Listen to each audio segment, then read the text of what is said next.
Assalamualaikum warahmatullahi wabarakatuh. Apa khabar korang semua? Sihat? Terima kasih kerana klik video kecil Eton je. Jangan lupa like, comment, subscribe. Okey.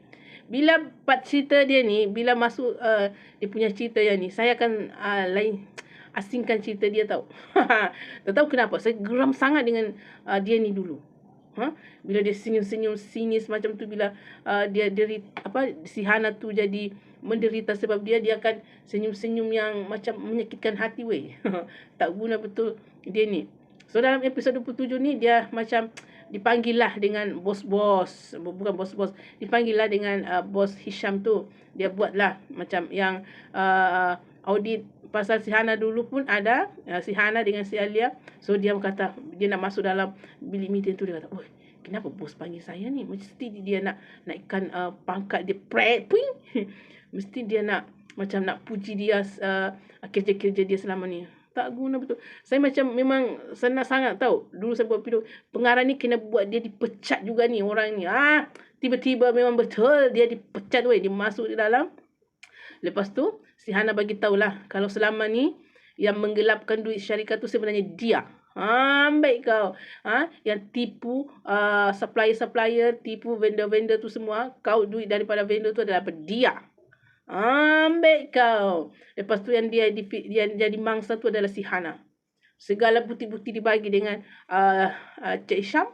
Lepas tu dikata dengan bukti-bukti yang ada ni, kau dipecat. Awak dipecat, Sofian. Apa adalah di muka dia. Dengan perasaan yang dia punya pertahanan diri. Lepas tu dia apa lagi? Dia mengaku cakap ini semua kerja diorang ni.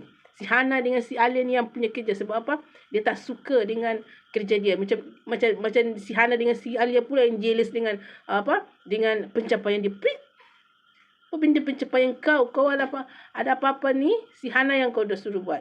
Lepas tu konon-konon si Hana dengan si Alia cemburu dengan dia. Tak guna betul. Aku memang tunggu saat-saat ini. Ini yang paling aku tunggu sebetulnya. Saya kalau dia ada ni, saya akan singkan video tu. Sebab apa? Saya paling tak suka dengan orang-orang yang macam ni tau. Bos-bos yang macam ni.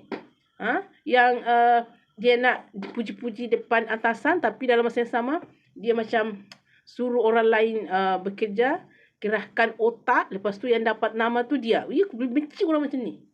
Dia ni lah. Segala apa-apa yang ini, si Hana lah, si Alia lah.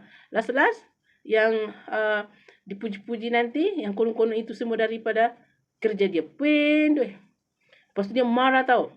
Bila si Alia dengan si Hana akhirnya dikata, akhirnya kita dah lepas dengan fitnah ni, nama pun dibersihkan. Dan dibersihkan sebab si Cik Isam kata dia akan bersihkan nama si Hana dengan si Alia. Apalagi si Hana dengan si Alia happy lah. Kan dia cakap akhirnya kita akan bekerja tanpa ada gangguan-gangguan lagi.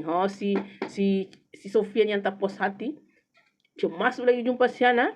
Dia kata kita belum selesai. Dia nak lempang si Hana. Datang si Armin. Dia kata kalau kau tak sayang tangan kau jangan cuba nak sentuh si Hana. Apa lagi ditangkaplah si tak guna ni. Ini dah lama ku idam-idamkan ni nak tengok cerita ni. Akhirnya pengarah mendengar isi hatiku ya. Yalah yang lain-lain tu sudah dapat. Ini takkan terlepas.